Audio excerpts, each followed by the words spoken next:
Live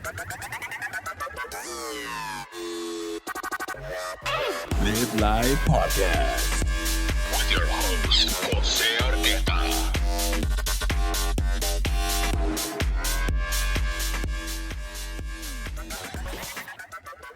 Welcome back, everybody. Live It's Podcast. been a minute.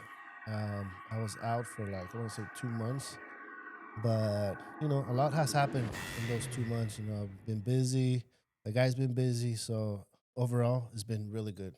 But we're back today, so I'm excited. I always get excited to be back at the studio and to just jump back again at the podcast, man. I mean, I missed it, but I'm glad that I'm back. So today I have a special guest. All my guests are special, and like always, I like to start with the introduction.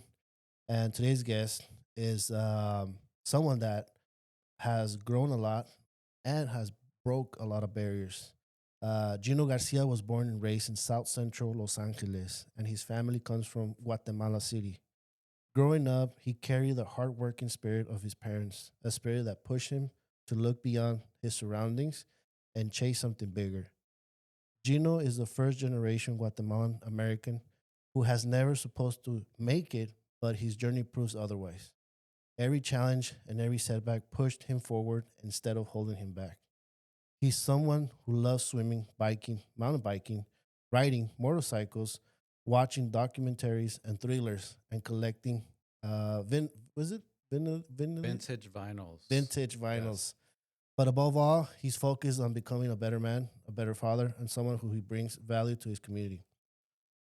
What's powerful about Gino's story is that he didn't really choose his profession. He life guided him towards it. Like every job, every struggle, every lesson, everything prepared him to where he's at today. So, with that being said, welcome Gino to being here today on my podcast, man. It's an honor to have you here. Well, thank you so much for the invitation. It's an honor, and around and see who is this guest. This sounds awesome. No, thank you for the introduction. No, you're welcome. Very kind of So, you. every guest usually gets a little a gift of delicious beef jerky from Hulk's Beef Jerky. But you know what? I forgot to reach out to her, and when I did today, it was kind of short time. But I got you something else. Oh, look at you! I was waiting for some chicken wings. It's not that kind of show. No, it's not. Special edition mug of Live Life Podcast for Oh, you for your awesome. coffee. So whenever you're at the office Oh or your man, meetings, you have This- your mug right there. It says, "Who's that bald guy?" Oh, this guy I met. Perfect. Yeah, no, I have at least 2 cups a day, so Wow, perfect. beautiful. Man. Thank you so Nah, much. You're welcome. You're welcome. So one of the things that I want to ask is that you said that you were born in South Central LA. What area specifically is South Central LA? Yeah, so I grew up, probably moved about a half a dozen times throughout my youth. But what I remember most, or the area I remember most, was the neighborhood around 42nd and Hoover. So right about a block and a half over from the Coliseum. So I grew up when the Raiders were still in LA. Raiders, baby. Yeah, so I would see all kinds of fans just walking by, right? Yeah, that's where I primarily grew. Where exactly is the Coliseum? Is it like more towards like in the middle of LA or like Yeah, so it's well, I guess minutes away without traffic from downtown LA. So it's right in the heart of inner city, down the street from USC. Um, and it's interesting to see how the the campus has had an impact on the surrounding community. It continues to extend. So you go onto the USC campus and you get all kinds of amenities, but as soon as you go maybe a block beyond its campus, you start seeing the symptoms of inner city and all that. you know It's what? it's right in the heart. Right in the Yes. heart. My wife has a business, and we go to LA, like in the middle of downtown LA. We Uh-huh. go get supplies, Yeah. stack up, because everything you get there is wholesale, right? Yep. And we go stack up, and you see the town, and you're like, man, like one part of LA is beautiful, and then you go to another side, it's like, oh, where am I? Yeah. But LA is all general is really, really big. You It know, is. and Yeah. one time, I don't mean to disrespect. Are you a Dodger fan? I've never really followed baseball, but yeah, I'll cheer for Dodgers. The reason why I asked this is because I never knew that the Dodgers were like up in the hill. All right. Yeah, because GPS took me there because I was like, Yeah. it rerouted me to get Yeah. faster downtown LA. And then I was like, wow, there's a Dodger Stadium up there? Like, Yeah. who would have thought? Because I was curious, like, where's the Dodger Stadium at? Where Yeah. is it at? No offense to my Dodger fans, all right? No offense to you guys. I just didn't know it was hidden. I've seen the Anaheim Stadium, the Angels. Oh, right. Yeah, Yeah. but I never seen the Dodger Stadium. I always was curious, like, where is the Dodger? Yeah, I Right. know. It's in a very interesting location. Pretty cool. A little bit of a dark history of where it was built and all that, with people getting pushed out and all that. But yeah, so it's an interesting place, interesting location. Yeah. Yeah, I heard about that story and I was like, man, that sucks. Sure. Yeah.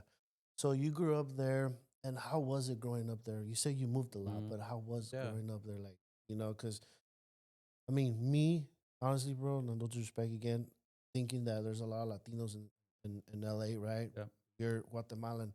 So how was it growing up with Mexicanos around you, or just how was talk to us a little Yeah. bit of like growing up in the Yeah. environment? No, for sure. So, yeah, I've had this conversation with a good number of folks in the past where speaking Spanish, um, I definitely don't have the Guatemalan accent. It's a very pronounced accent.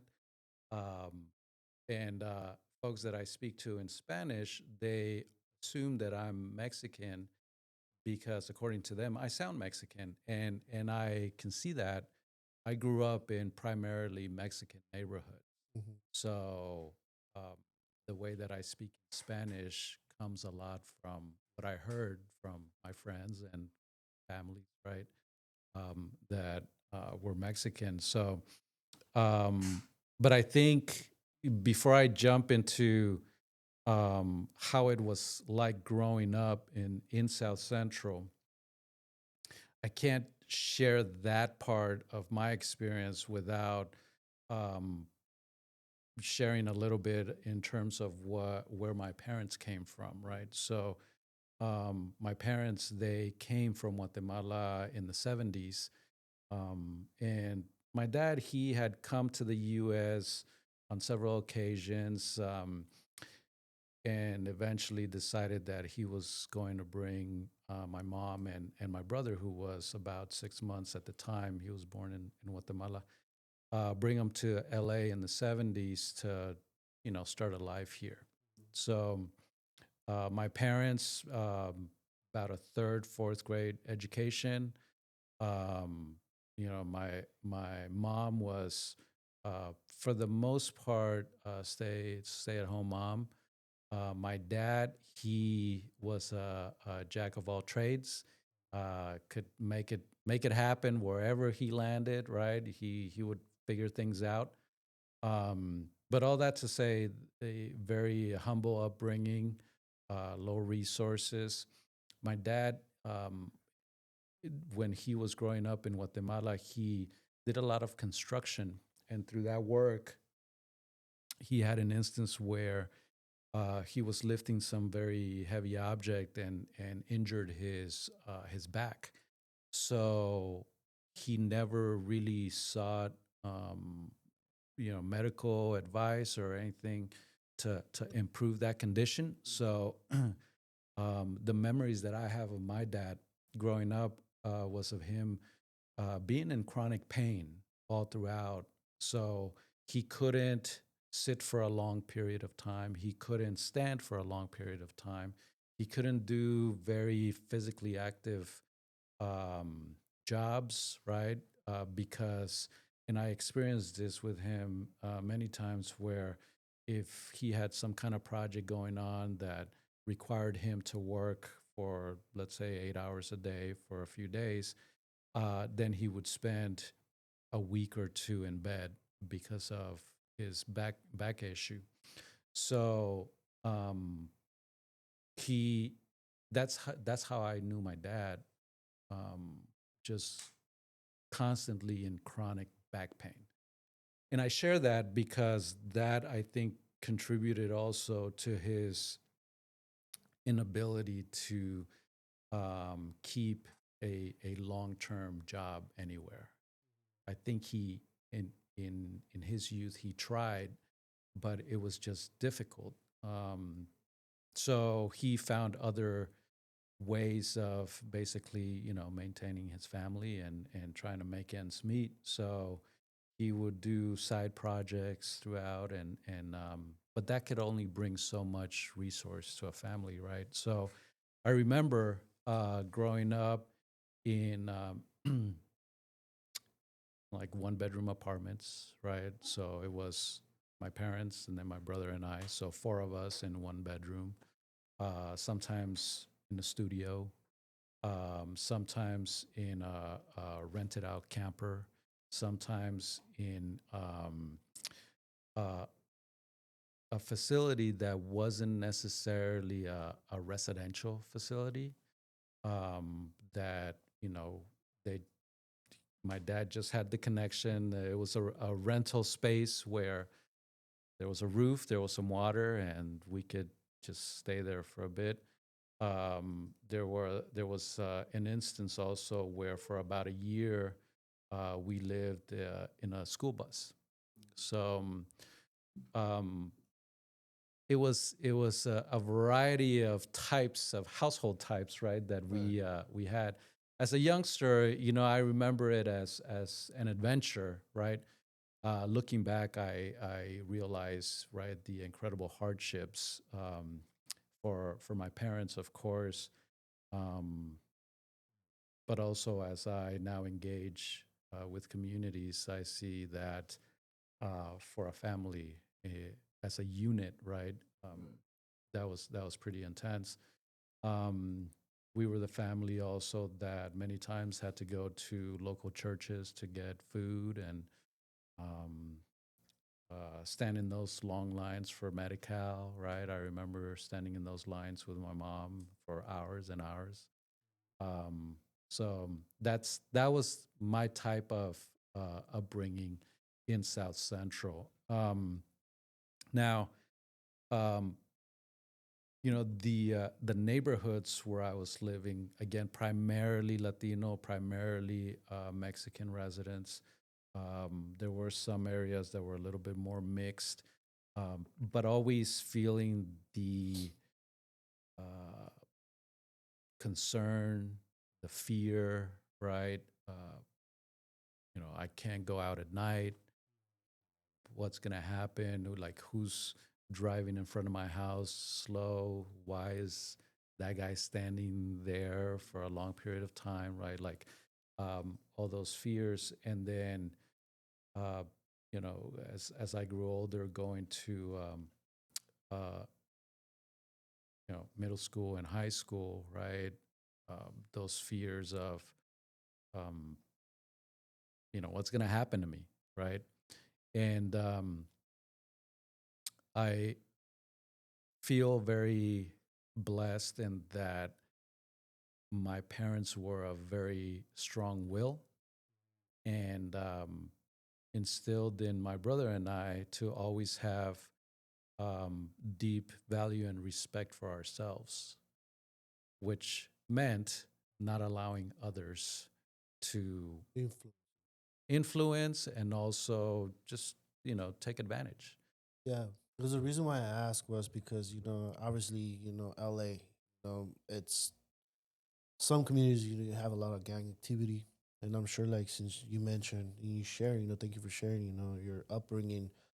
Sounds like, your dad and your mom always, they're always there for you guys, making sure you guys were not taking that route. Because my next question was going to be like, were you ever thought about, taking that next route, like going left instead of going right? Yeah. You know what I mean? Hmm. Especially being in that type of environment where you're from one place to another place, and then not knowing what's gonna happen next. And it's crazy because I was just thinking about it in the morning.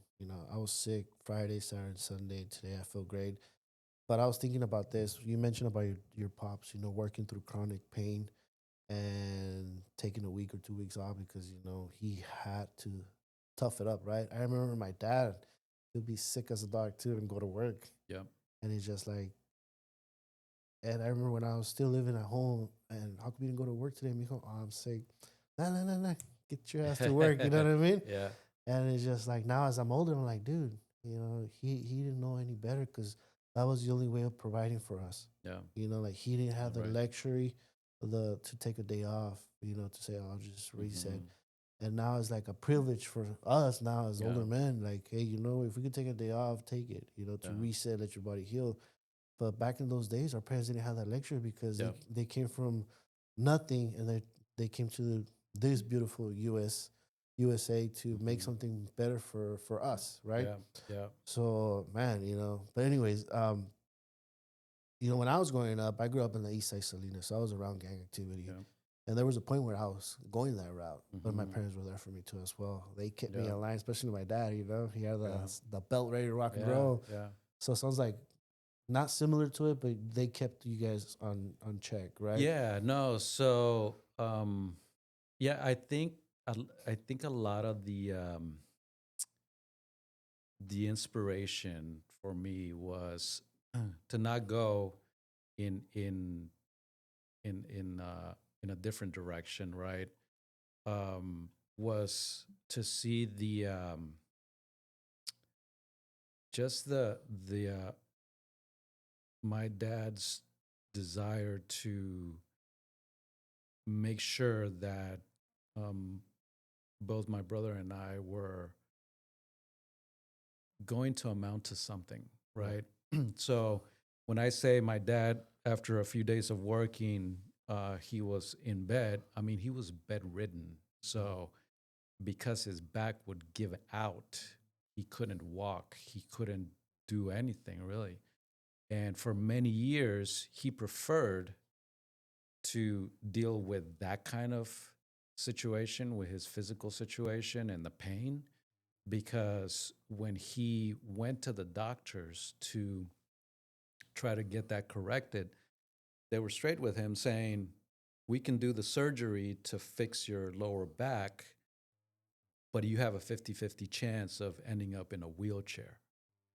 And my dad wasn't going to take that chance. So he endured it until later in life, where technology and advance and that kind of procedure um, increased the odds that he was going to be better, and he went through the surgery, and then later in life he was a completely different person.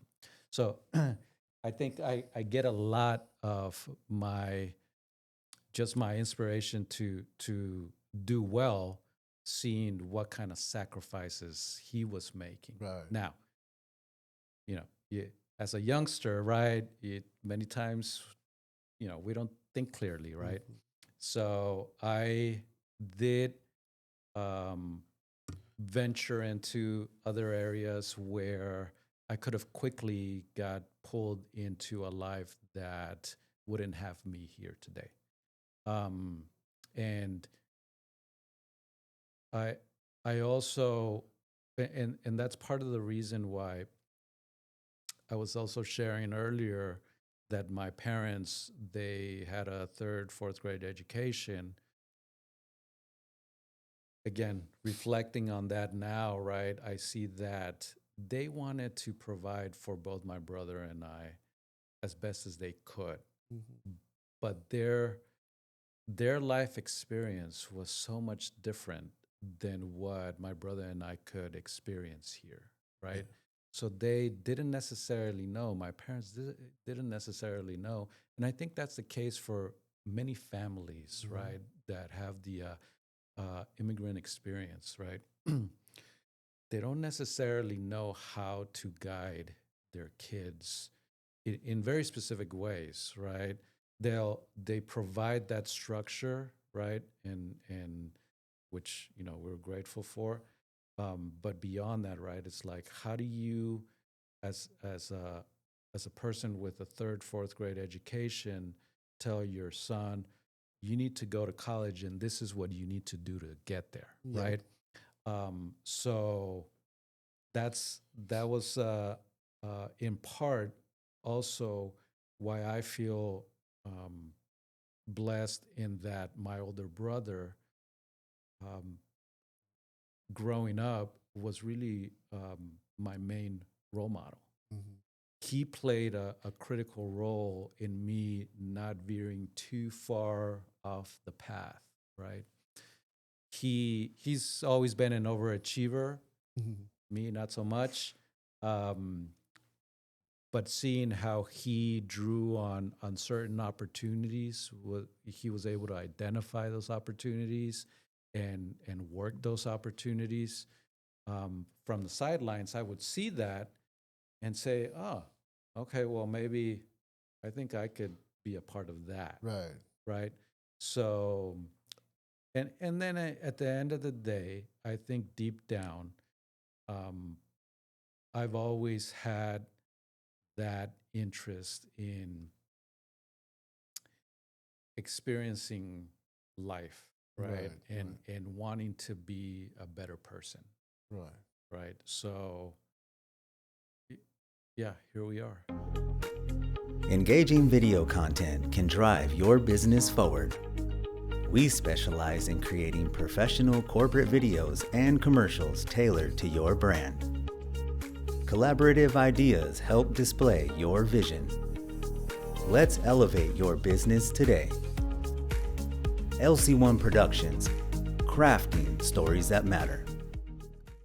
Yeah, I mean, you brought up a valid point, about our parents. My parents were immigrants too, and you're right. And something that every time I have an opportunity to talk to a young individual that's still in high school, it's just like, man, take advantage. Maybe your parents don't have they're not part of my parents' generation, but at least they're pushing you, guiding you to go to Mhm. college, be Exactly. better than them, right?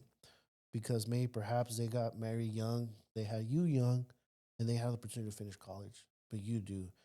And my mom, my dad never knew how to tell me, "Hey, Mijo, you need to go to college," Yeah. or "Have you thought about a career?" I never had those conversations Yeah. with them. I need to figure Yeah. out.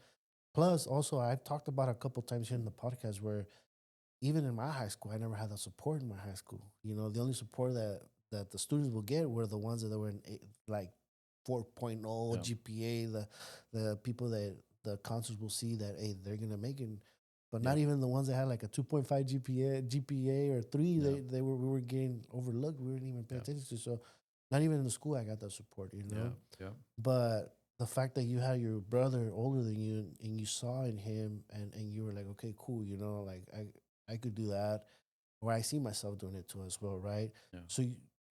So as you were growing, did you have any dream during that time as you were going through that phase that you're like, you know what? I kind of know what I want to be when I grow up. I want to be a cop. I want to be a firefighter. Did you ever Yeah. cross that in your mind or not? I'm gonna say not at all. Especially going into my high school years, I actually didn't know what I was gonna do after graduation. And it happened maybe, um, I want to say it was late high school, where walking to school one day with my brother, I turned to him, and I really don't know where this idea came from, but it was an idea that really came strong to me, and strong to the point where it made me verbalize it. So I'm walking to school with him, and I turn to him and I'm like, you know what? I think I'm gonna get into the film business. And my brother, he's very diplomatic, and sometimes he's a man of few words. So he turns to me and says, "Okay, cool." And that was it. That was the extent of the conversation. And I didn't really touch that point again until I graduated from college. Mhm. Because there again, I was thinking, all right, what am I doing after graduation? Right. Right. And I thought back to that point, um, where I had the original idea, right, of being in the film business. I mean, I had spoken to a few people and taken a couple of film classes, that kind of thing, but it wasn't anything that was really like a passion of mine, right? Right. So I graduated from college, and I went to school in the East Coast. So I come back to California, come back to LA, and I have the summer to kind of think things through and then try to figure out, all right, how am I going to make this happen? I had no contacts in the film business. Mm-hmm. I had really like no idea how to go about it. Right. So it so happens I come across uh, this program called Streetlights, which has been still, I think it's in operation. It's been running for, I want to say probably about 3 decades now. Um, and yeah, I sent an email or put out a phone call, something like that, required an application. I applied. They said, all right, you're accepted. And basically what it is a like a 2-month boot camp or something like that. Maybe it's a little longer or maybe a little shorter. I don't remember. Um, but they would teach you how to be a production assistant. Mm. And this is all at no cost. It's funded through some initiative to bring more minorities into the film business. Right. So I go through that program, and then they line you up with a couple of contacts in the business so that you can do a couple of free jobs and kind of start getting your name out there. Yeah. So I did that. Within 6 months, I was self-sufficient and self-reliant. I was like getting my own jobs, and because that business operates primarily as an independent contractor, right? Right. So um, I felt like I had found what I wanted to do, and I ended up doing that for 10 years. Right. So that's really where my career started. Now, I had every intention to do that for as long as I could. I really enjoyed it. Pay was good, and I was working primarily in commercials and music videos. And then 2008 comes around where the economy just tanks. Right. So all those budgets, marketing budgets, just get slashed. Work dries up. So here I am trying to figure out what else am I going to do. So I started shifting into other types of work. To go back to your original question, had I really thought of what I wanted to do with my life? That was the first career, my first career path, and I really enjoyed it. But then quickly it went away. Mm-hmm. If you were to look at my resume today, you would see a variety of jobs in different sectors. Which I think is indicative, right, of what I had described earlier, that I really didn't have a solid plan or career path, and I've been a little bit tough on myself for having that kind of resume that has all kinds of work in different sectors, right? Because I think, man, I just can't seem to, catch that break where, I stay in one line of work for a long time. And I was sharing this a few years ago, that line of work with this older gentleman that I met briefly and haven't stayed in touch with him. It just happened to be an interaction that I had with this guy, and I was, for some reason, I was sharing this with him, and he says to me, "You know what?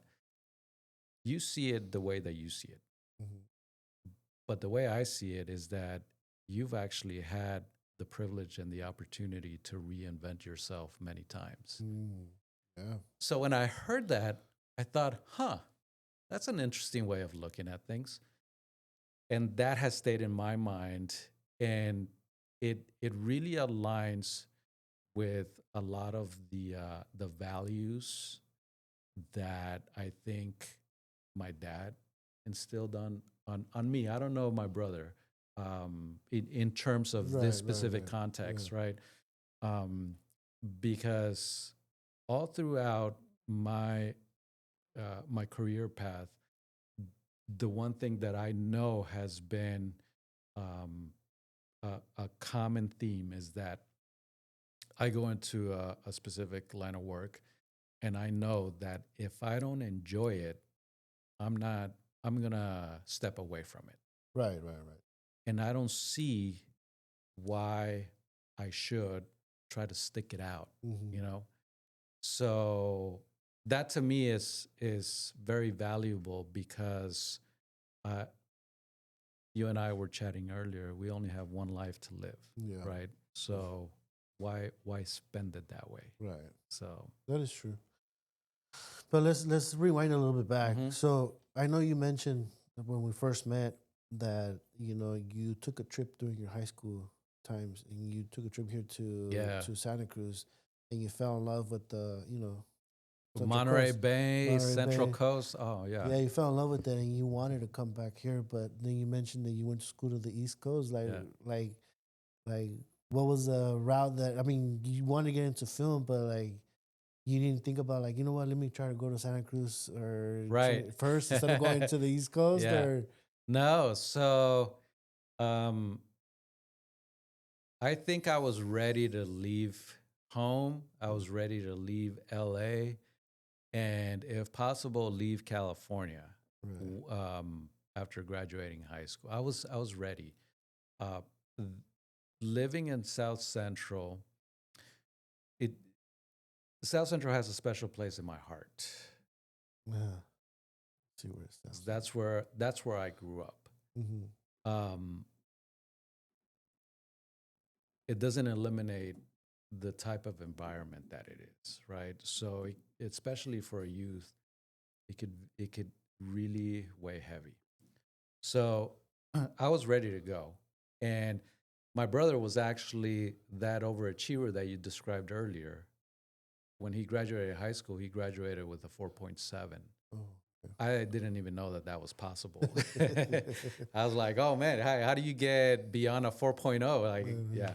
So, so then he ended up going to the East Coast. And then, as part of a program to get youth from the inner city to go off to college, I was given this information about a small liberal arts college in Pennsylvania.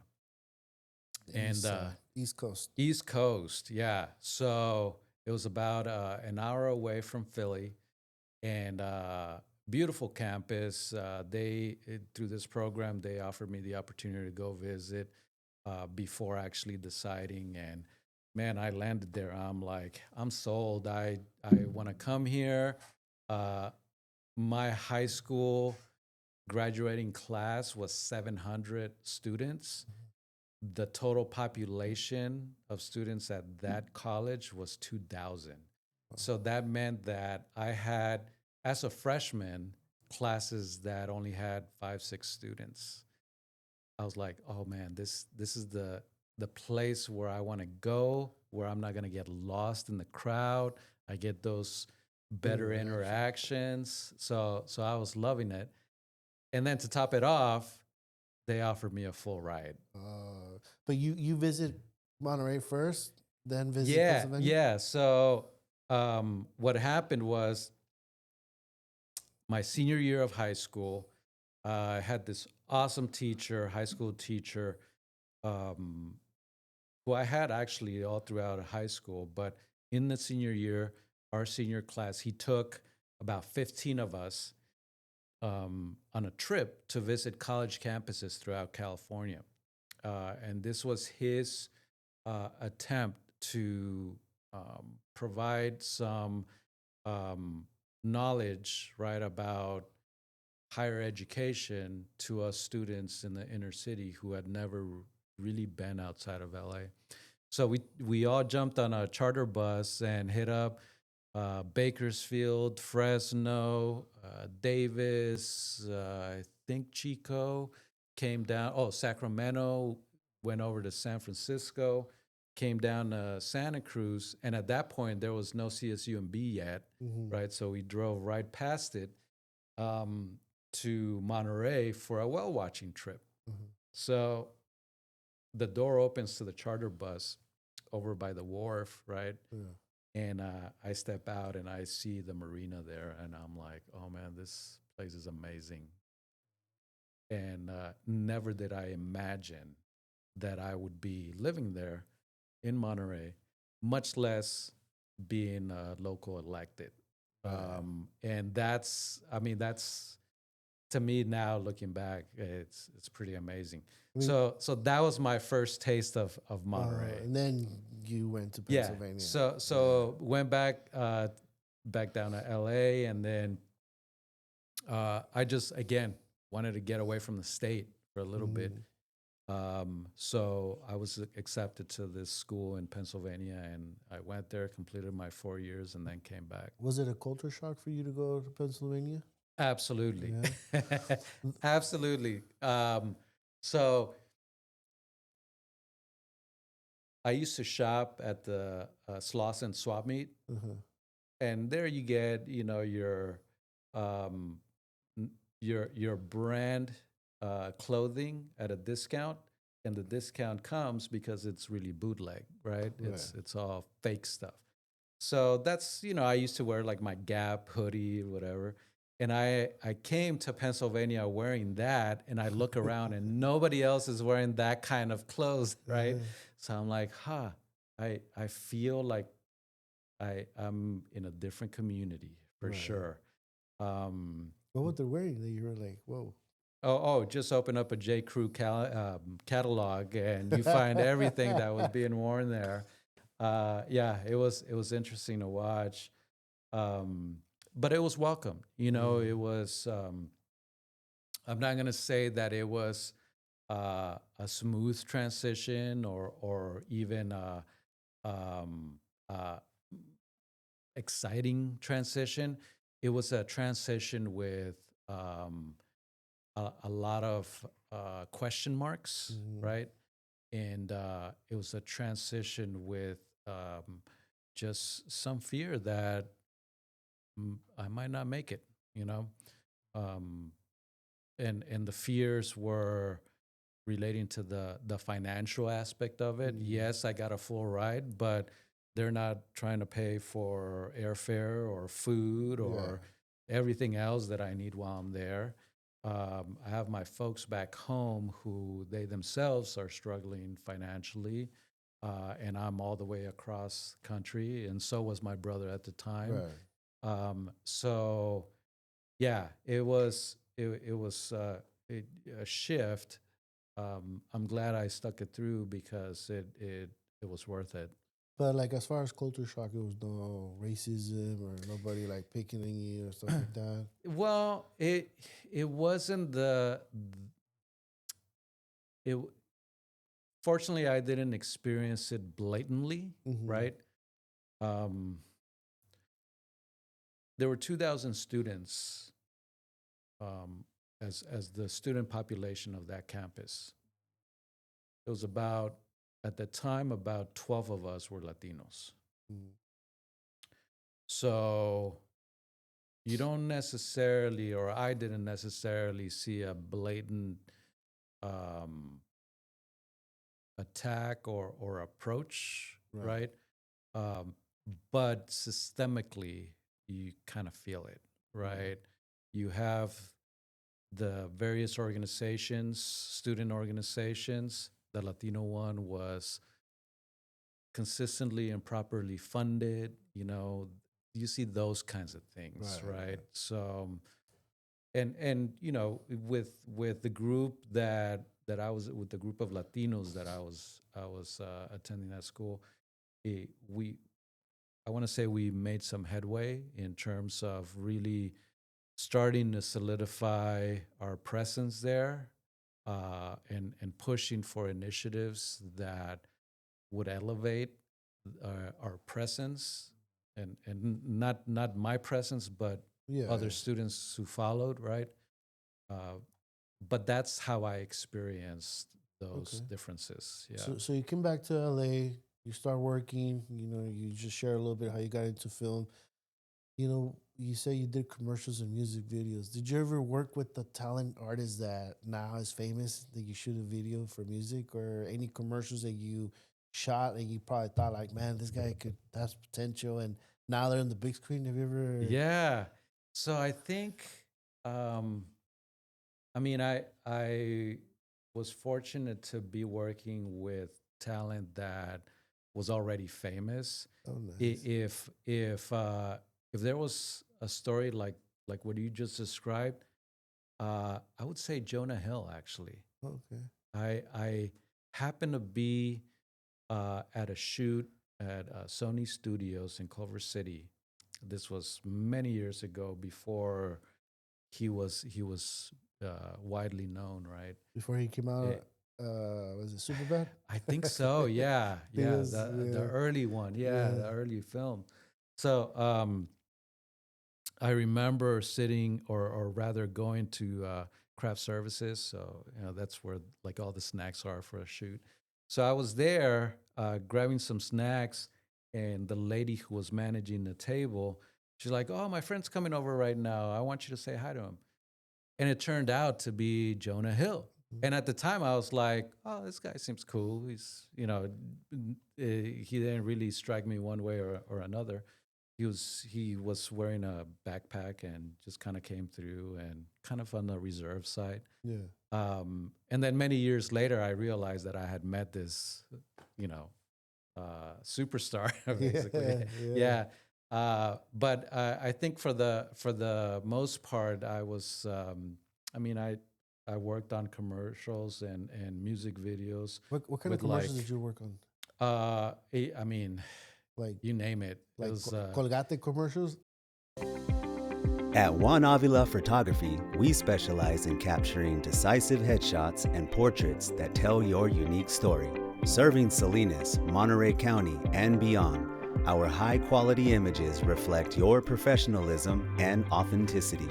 Whether for corporate teams, executives, or personal branding, let us elevate your image with headshots tailored to your needs.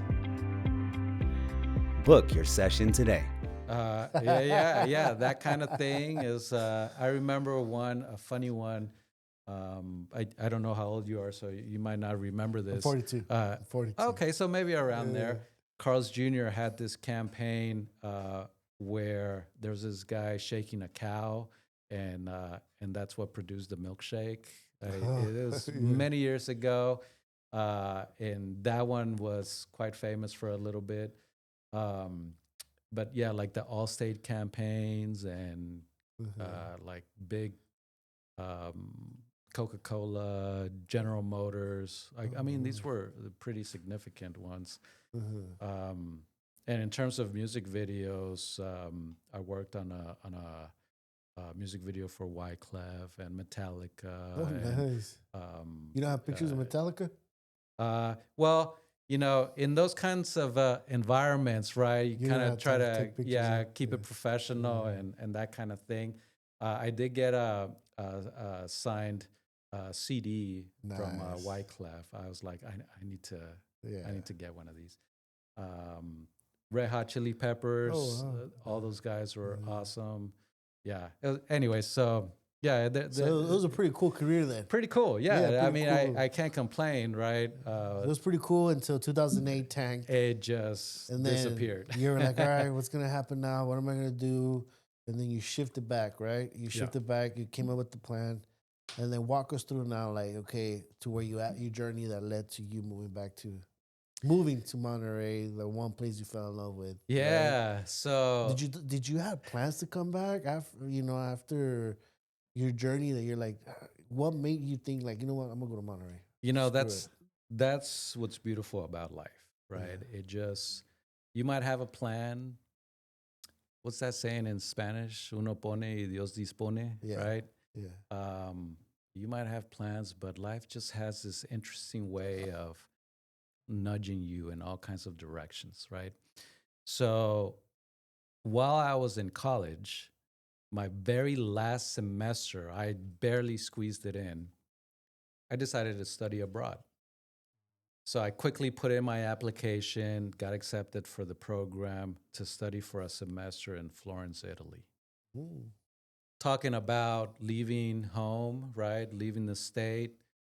And then at this point, I'm getting ready to leave the country. Right. So super excited at that point. I mean, this is my latter part of my college experience. So um, so there I am, getting ready to go off to Florence. I get there. I'm living with the host family, and about a week into the program, the school puts together some kind of orientation for the students and the families, right? And I walk into the auditorium where this meeting is going to be held. And as soon as I walk in, I'm at that point, 20 or so? I see a couple ladies walking by, and one of them catches my eye. You're like, So I'm like, yeah. all right. So this is about to get interesting. This is Yeah. a few days into the program, right? And we kind of exchange some looks, right? And then she goes off and sits down, and I do my thing. A few days later, I get invited by one of my friends who's also participating in the program. He's living in his own apartment in Florence. So he's like, hey, come on over. We're going to have some dinner. You're welcome to stop by. All right, cool. So I show up, and that same gal is there. And I was like, all right, this, again, is going to get interesting. Anyways, we ended up meeting. We become best friends just like that. All throughout that semester, we just developed this beautiful friendship that at its core was just fundamentally strong. Trust and just that connection was there. So this gal I end up marrying. Nice. That's the fast forward. It turns out that she's originally from Monterey. Oh, Yeah. okay. So, we got done with our studying abroad experience. As soon as I got back to school, I graduated. She had another year. She was going up to Santa Clara University. So I go down to LA for that year while she's finishing off her last year. She decides after graduating that she's going to move down to LA because she wants to experience the city life Right. because she grew up in Monterey, right? Right. So then we continue to, be together down in LA. Eventually we marry and we have kids in LA. But as first-time parents, we ended up having boy-girl twins. Oh, nice. Yeah, instant family. Oh, wow. So as first-time parents, having twins and no family around, right? We're like, oh, we kind of have to Did figure you guys something live in out. Central LA or did you guys went out? At that point, we lived in Long Beach. Oh, okay. So Long Beach is, a little bit different. We were Yeah. enjoying our, our Like, we're looking at the 20s map and right all now, that. and it's like right in the middle. Oh, yeah. It's like yeah. right in the middle. It's right there. Yeah. You got Yeah. Inglewood, Compton around, Downey. Yeah. Yep. So then, yeah, we were living in Long Beach, and we had, I think, throughout thought about moving to Monterey at some point, Mm-hmm. but it wasn't really like a decision, right, that we had made or anything. But then we had kids, and we're like, maybe now is the time. So we started really looking at it more seriously. I happened to be working with a company that was based out of Morgan Hill, requested a transfer, and that's when we made our move to Monterey in 2010. That's How old were your kids when you guys moved away? they were about 6 months Oh, old. okay. Yeah, when we brought them up. So they've basically have grown up in Monterey. Monterey. Yeah. I was like, man, you moved for love in Monterey. Yeah. But it wasn't really a hard choice. It was like Monterey.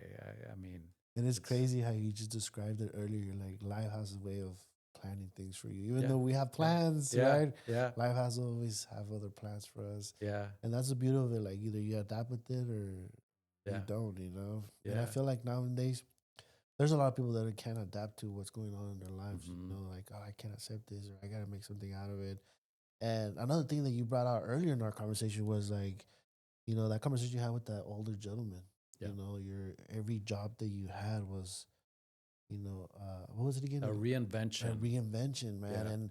Yeah, And for a while, I've been thinking about it. It's like, what am I doing, or what route, or yeah, and it's just yeah, like, dude, you just I don't know if God put the words in there for you to tell me. It was like, bro, you've been reinventing yourself to better yourself, right? So it's yeah. like, it's just I don't know. I just thought that was like, Yeah, yeah, and I can come back to that actually because it plays into what my experience has been more recently in Monterey as well. right. So We definitely were gonna jump into that right now. yeah, So yeah, so the reinventing part, right? I spoke earlier about how from a young age I felt like I wanted to do something that really involved people, right? right, or interacted with people, right? Wanted to be a good person and like share that, right? And I think all that reinvention is part of that, right? right. Because here I am, growing up in South Central as a kid, growing up and working in the film business, a very difficult business to get into, where you have a lot of really strong personalities and not so nice personalities. Right. It, very nice people also. I have uh, a lot of good things to say about many of the people that I work with, but there's some really ugly personalities, and I guess maybe you'll find that in every sector, but I definitely found them there. And then going into sales, going into corporate sales, going into um, clean energy sales, stepping away from sales because just personally, it just is not something that really all throughout resonated with me. Mm-hmm. And then jumping into nonprofit because that allowed me the opportunity to work more closely with people, right? And individuals and groups. And then how that started morphing into the community work that I do now throughout the region. And then also what led into my local role as an elected.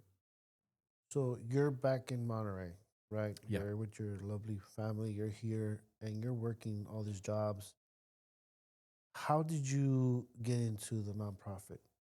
Yeah. How did you stumble to that? How did you like? I want to do something, but how? What made you choose to look, or like, how did you look at Right. the nonprofit? Like, Yeah. So um, what happened was that I was doing sales for so many years, and I thought, I in the products that I was selling were products that I could also advocate for. They were good products, right? mm, So I'm not saying anything negative about the products themselves, but the process, right, is like in a for-profit environment, I had to produce numbers, right? And that for me was the hard part mm, because if I saw that somebody wouldn't necessarily benefit from that sale, I wouldn't push it, right? right, So then I got tired of that. And then that's when I started looking at other opportunities. Being in the Central Coast, I thought, all right, well, I don't think I want to go into nonprofit because I have a family, right? And right, cost of living is a little bit higher and that kind of thing. Um, but also something to be said about the limited level of opportunity in mm, this area in terms of the types of work, right? right, And then actually in positions sometimes, right? So it came to a point where I was like, I need to look anywhere, right? So I started looking at nonprofit work.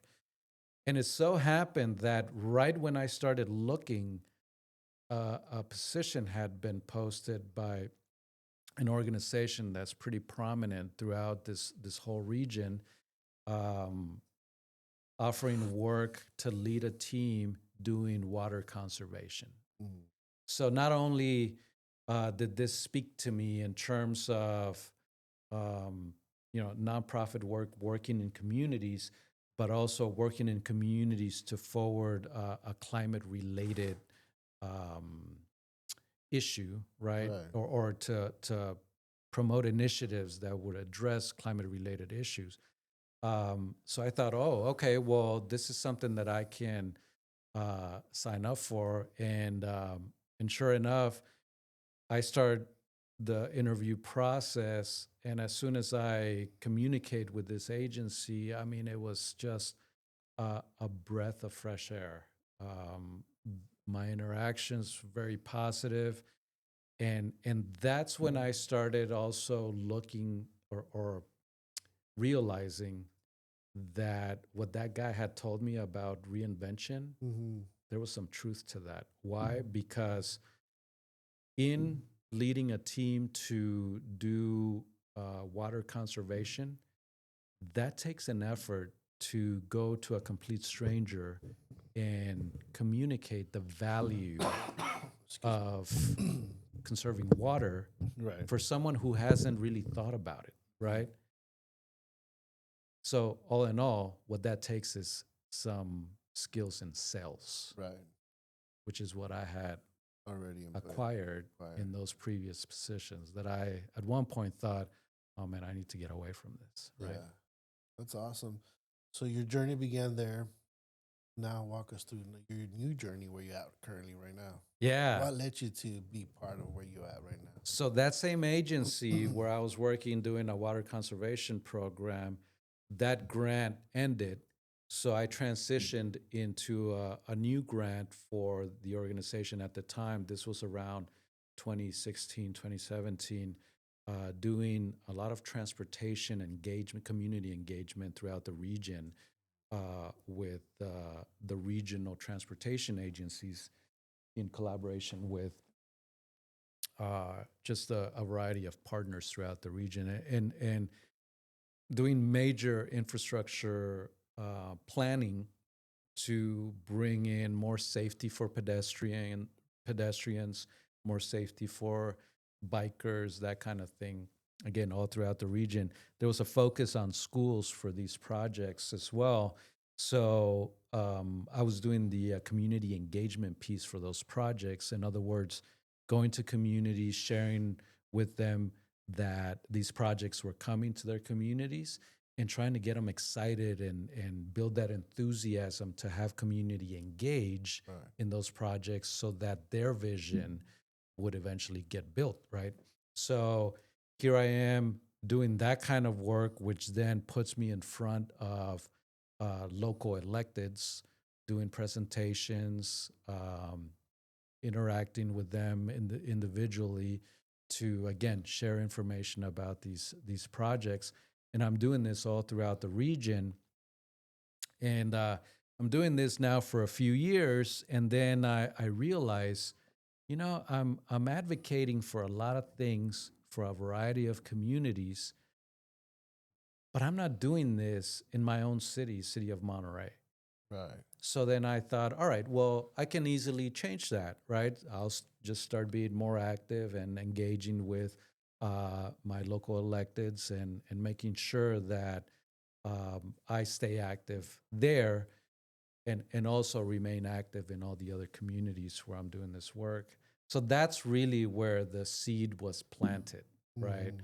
In terms of the interactions and eventually leading up to something more than just being engaged, right? Right. So I'm doing all this work, and then comes uh, what 2021 ish, 2022, and I'm uh, I'm listening to the issues that are being brought up in the city of Monterey, um, I'm listening to how um, there are important issues that many times are pushed to the side, are not being brought out to the forefront. There's one council member who kept pushing things, uh, but being the lone vote, right? Many of those Right. things would always get pushed to the side.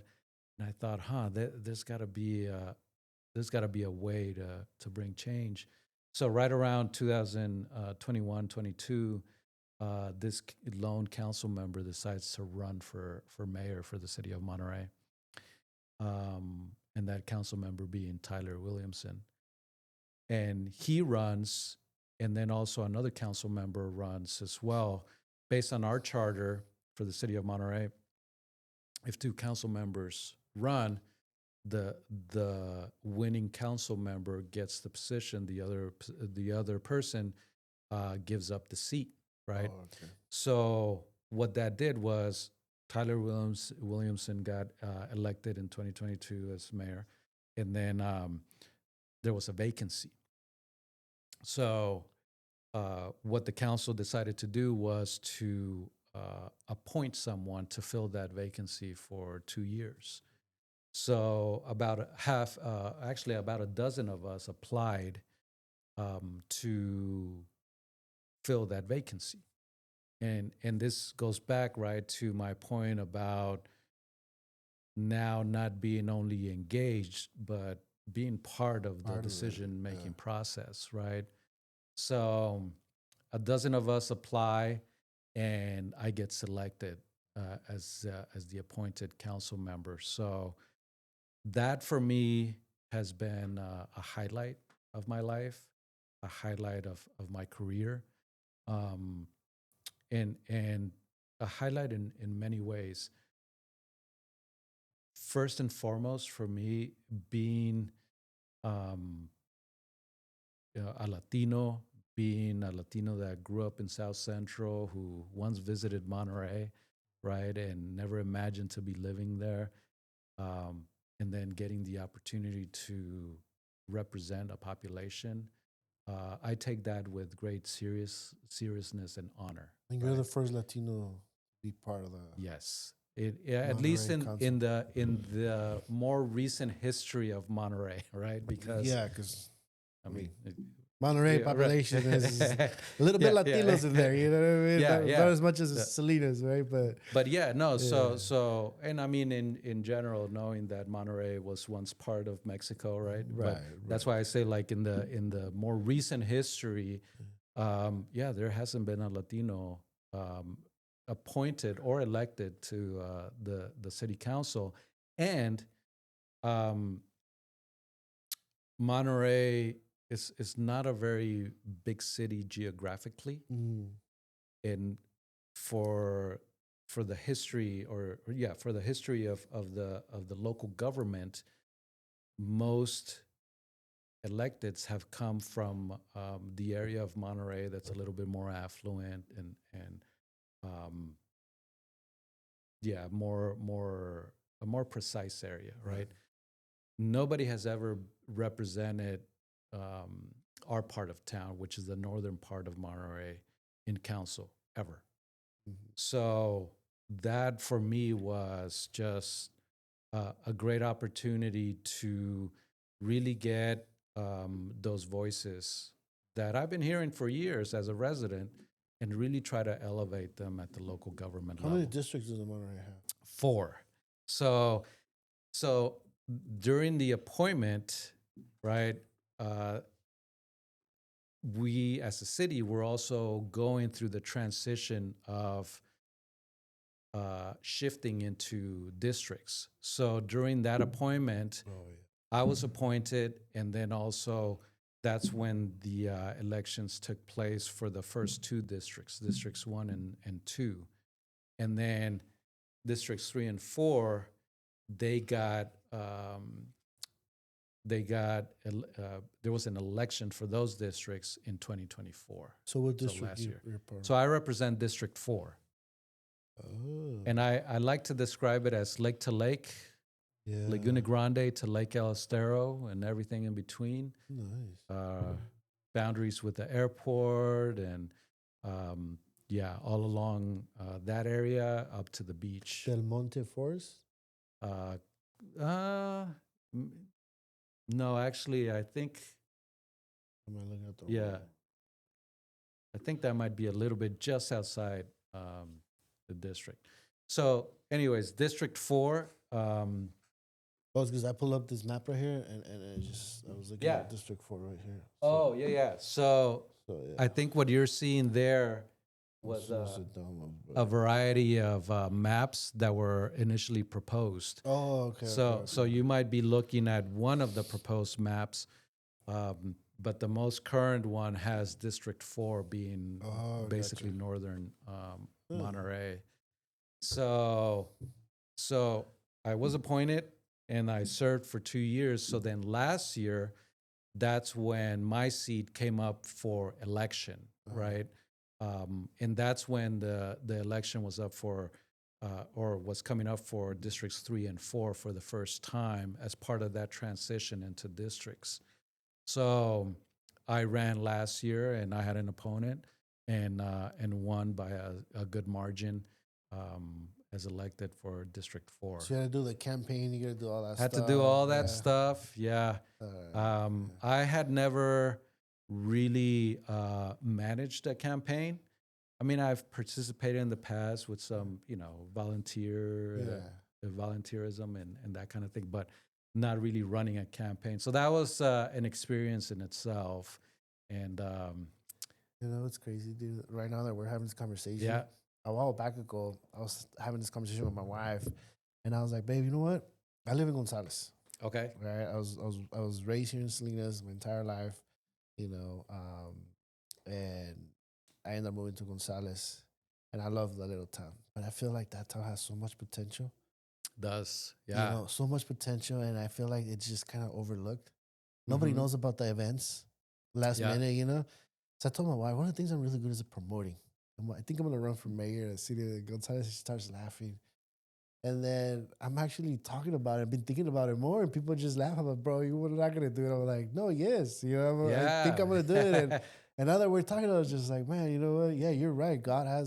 Life has different plans for you, and maybe that's the route that is kind of veering me, and those journey that I've been going through that is perfect for that. yeah. Stay tuned, running for mayor. Well, there you Gonzales. go. All right, you heard it here. You heard it here first. Yeah. But- No, I think you would do great. Yeah. And you should definitely go for it. Gonzales, beautiful town. I know you folks have some good projects. The community center's coming up, right? It's you know what? Here's I have mixed feelings for that. Okay. Because it's like I feel like that money should be put into the high school or something else. Okay. Yeah. You know what I mean? Yeah. That's just me. There you but- go. See, you have formulated opinions. So Yeah. run for mayor, and I know. there you go. But then I don't know if I want the headache. I see not to throw anybody on the bus, but I see, you know how it is, right? Yeah. Enough said. Yeah, enough said. I'm not gonna get into it, but it's just like I don't know if I want the heat, Yeah, no, that's something that for me has also been a learning opportunity. It's like how do you guys agree, dude? It's like Right. how many of you guys? Yeah. 4 of you guys Yeah. sitting on one day in one meeting. You guys, one guy has one opinion, the other guy has another one, and then who has the final say? Yeah, no, absolutely. And I can appreciate the difference or the differences in opinion. And in fact, I welcome it because that for me is the learning opportunity, right? Where we can be coming from different places or seeing things from a different perspective. And I want to learn what those perspectives are. At the end of the day, right, we all need to decide on something for our community, right? And that's where it gets sometimes a little bit hung up with emotion and that kind of thing, right? So, but for me, it's been that learning opportunity to try to leave emotion aside a little bit and be more present in terms of what community is not only asking for but experiencing, right? And try to, just come from a place of, what is community wanting, and try to move forward from there. But like, how do you deal with the community when you don't give them what they want? Right. Yeah. Like, how do you deal with it then? Yeah. It's like, hey, it's not my fault. I tried, but the other guys, it Yeah. was 3 against 1. Like, you know what I mean? Right. Yeah. And I mean, that says something about Yeah. your voting pattern, right? That says something about, um, what your interests are. You voted that person into that seat, right? Yeah. So are they delivering? Are they not delivering, right? And if they're not delivering, then you have next opportunity, next election to Yeah. voice your opinion. That's why every single vote matters, Matters. Vote. God damn it. right? All right. So now I'm going to ask a little bit more personal questions so we tone Yeah. it down. Um, you mentioned that you were supposed to be a statistic. Yeah. And obviously, you talked about your turning points, right? And how that made you feel right now. What advice would you give to the next generation Yeah. as far as like, oh, you come from an immigrant family or you live in the east side, Mhm. whatever part of United States, there's always the east side or bad hood. You know, you're just a statistic, you know. Yeah. Chances are they're not gonna make it out. What would you say to that Yeah. individual? Yeah. So I feel very fortunate in that like I mentioned, right? I'm a parent now. I have a set of twins who are now 15, and then I have a younger daughter who's 11. And I think about those challenges that they're currently experiencing as youth, because they're very different challenges Right. compared to when you and I were growing up. And I try to think about uh, what is the best message that I can give to them that that will resonate for them, right? Right. So what I keep coming back to, and also from my own lived experience, is you have to be true to yourself and don't be too hard on yourself, right? Be true to yourself, understand that what you're experiencing now can be different tomorrow. Right. And it's really going to be up to you to define that difference. So if there's something that drives you, if there's something that you're passionate about, follow that. Follow that, and you'll hear distractions all around. But as long as you stay true to what you're after, right, Mhm. and you follow that interest, that passion, you'll be okay. You'll be okay, because we each define happiness in our own way. Right. I like that. I like that answer. You, you, as me being Mexican, because I was born in Mexico and brought here, got my residence. Thanks to my mom, became a citizen. Right. Being, Mexicano and accomplishing whatever I'm at right now to me is like a big accomplishment. Right. And you always hear that, like, coming from nothing to being where I'm at right now. What does it mean to you being, from Guatemala and where you at right now? Mm-hmm. Because I know that different cultures, different countries that we both come from, different backgrounds. Whatever it means to me, that might mean the same to you. But what does it mean coming from you being from Guatemala to where Yeah. you're at right now? How meaningful is it to you? Yeah, yeah, no, for sure. So I don't know if I'm making sense, but no, yeah, no, absolutely, Yeah. absolutely. So I'll respond to that in this way. I was born in Los Angeles, Mm-hmm. and I didn't go to Guatemala, or my parents didn't take me until I was about 5 for a couple months. Then I went again when I was like 10, and we lived there for about 3 years. Those 3 years left a lasting impression on me. Okay. because that's where I was really able to experience the the rural lifestyle that my family experienced their lives, right? And it showed me a lot of aspects of poverty and just um, not having much, but it also taught me that the various aspects of, again, how do you define your own happiness, right? Because I remember being with my cousins, with my tias, tios, abuelitos, and just having the best time, even in that poverty, right? And that lack of whatever, we were still having a great time. So that's how I think started making that connection to my extended family. After those 3 years, came back to LA, and I haven't been back since. And that has its various reasons. There were a lot of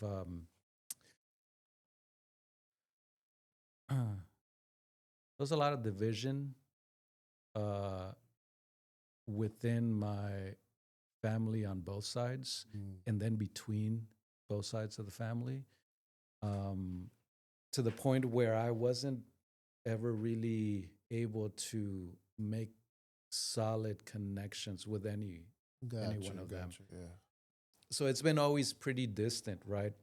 But I also try to respect and always acknowledge the my history, where I come from, right, and the fact that I do have family in Guatemala. In fact, growing up, my my my tia used to come visit, and then my parents also expressed this to me many times. From a young age, I've also always liked hats, and I take that wearing hats from my abuelo. I remember when that first time that my parents took me to meet him. Basically, the first time I saw him, he was like the old traditional abuelos did, or maybe still do, 3-piece suit, right? Yeah. With a little hat, some dress shoes, and a machete on the side, right? Oh, damn. Yeah. My grandfather, he was a feisty one. So he look firme, but ready to throw down. Oh yeah, no, for sure. Yeah, very handsome guy, tall, and always wearing his hat. And I don't know that I expressed that right when I first met him, but as I was growing up, I had this fascination with hats. The other thing also was, and this happened not long ago, actually, maybe like 2-3 years, when I was after I got appointed. My tia, same tia, was visiting from Guatemala, and at that point I was growing out my facial hair, right? And she says to me, she's like, she calls me Papa. Papa, mire, ese bigote se le parece al del bisabuelo. I'm like, what? Because I actually didn't know much about any family beyond my grandparents, right? And she's like, yeah, when he was alive, that's what he did with his mustache. He would just curl it up. Nice. I'm like, oh, I didn't know that about him, but now that I do, let's pay a little tribute to. I tried it once, but I was just like, I don't think I could rock it as good as you. You know what I mean? Well, thank you. This has taken a long time to. I bet. Like pull out. Yeah, they get it all. Yeah. Do you use spray or gel or? Hey, that's a secret. It's like me, dude. My hair fell off, and now I just have it right here. Yeah, so, yeah. No, yeah, no, this took a while, but anyways, yeah, going back to those connections, right? And I Yeah. think I kind of forgot your question, but Uh-huh. I was trying to Well, loop like, it you know, back to being that. first generation Guatemala American, you know what I Yeah, mean? Like, what does it really mean to you? You just, that's right. Yeah, yeah, you yeah, answer pretty yeah, much, you know, you went deep on your yeah. cultural roots. You know, as you keep growing your personality, yourself, right?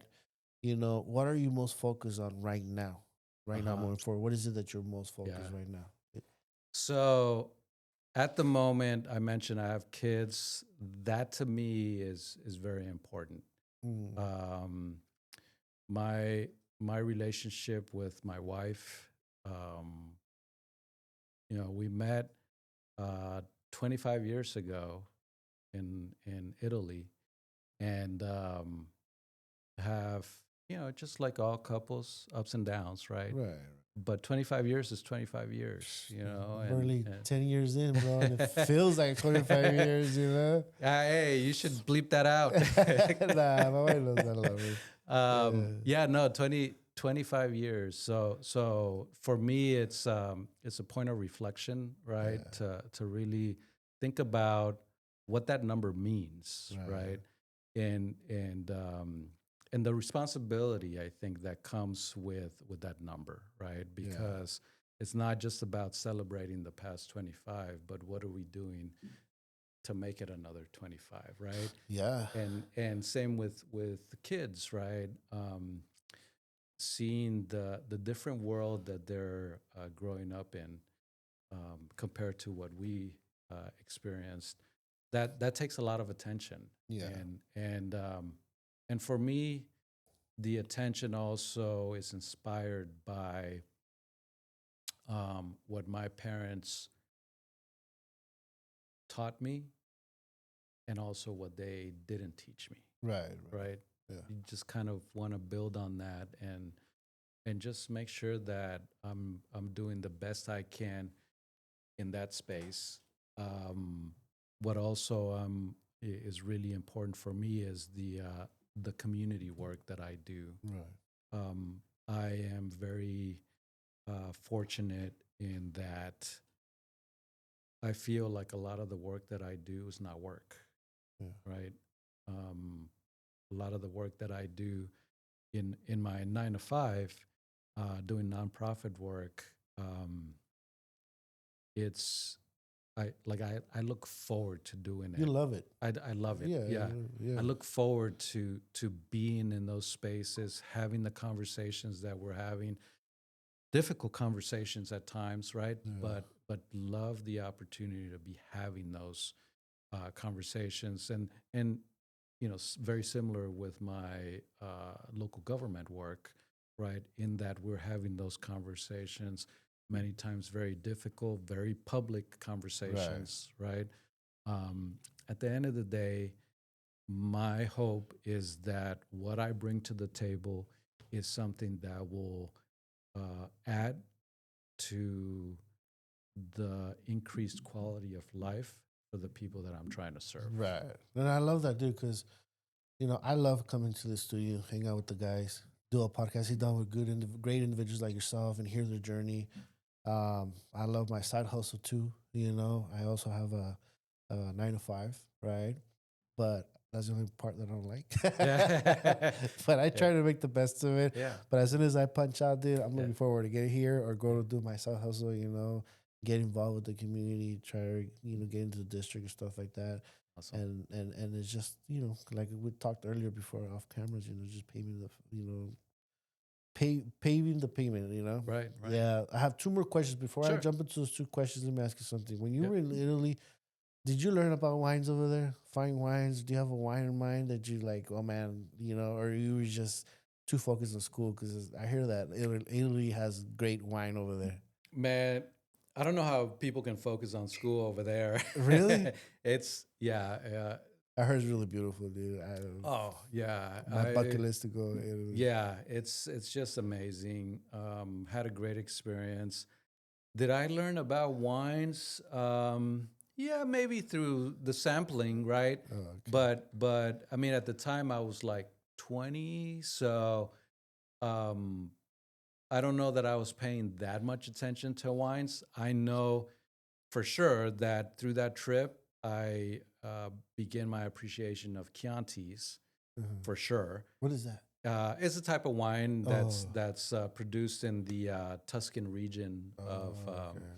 of Italy. So yes, and that's basically Florence is in that part of the country. So I learned more about Chiantis, but what I also learned while I was there was um, I also learned about grappa, and that's where my appreciation for grappa started growing. What is grappa? So grappa is basically jet fuel that you drink.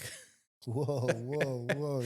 I know I'm not selling it here. Yeah. So it's it's basically the Italian moonshine. I was gonna say it's Yeah, like moonshine. yeah, yeah. But let me. I'm not making it justice here. Is so grappa. You know when wine producers press the grape Uh-huh. to produce the wine, what's left is really the pulp, Right. right, of the grape.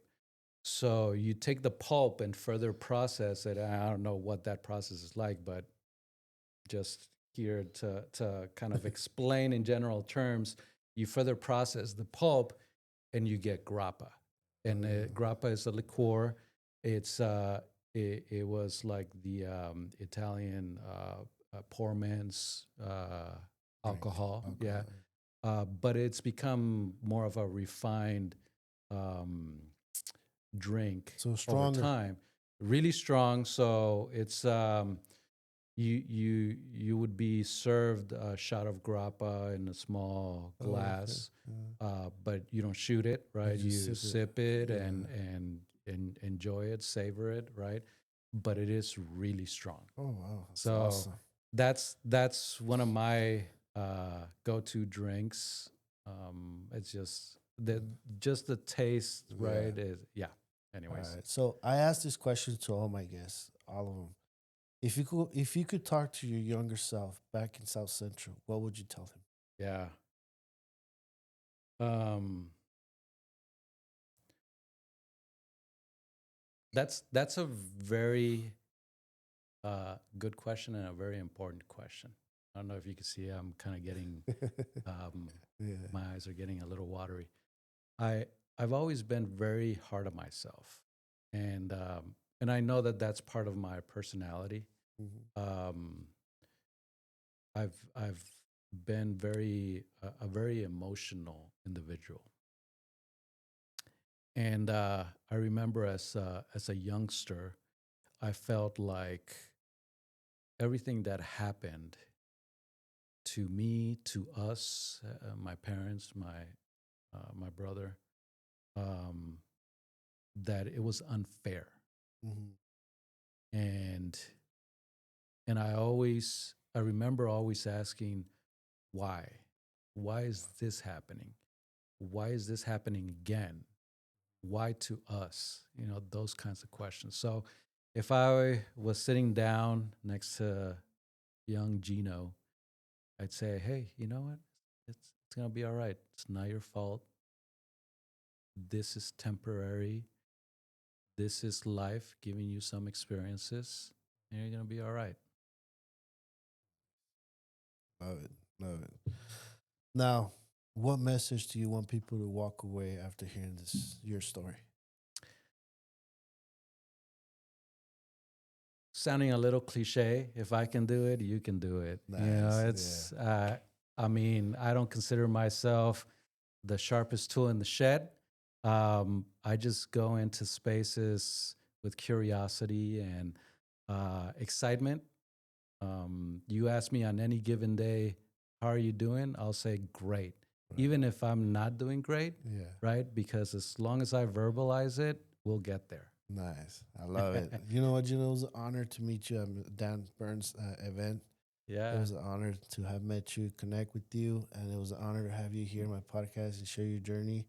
And I hope we continue this journey. Maybe you could take me under your wing when I run for Let's mayor. do it. Mayor Awesome. All right. Gonzales. And we go from there. We could, work together and maybe work something with the guys out, on the nonprofit, and then go from there. But No, thank beautiful. you for being here, man. No, Appreciate thank you so much for the invitation, the privilege. I really appreciate it. And I want to say before we wrap it up that I've listened to a few of your episodes, and great job that you're doing. Thank you. Appreciate it. I really appreciate bringing out the real stuff, right?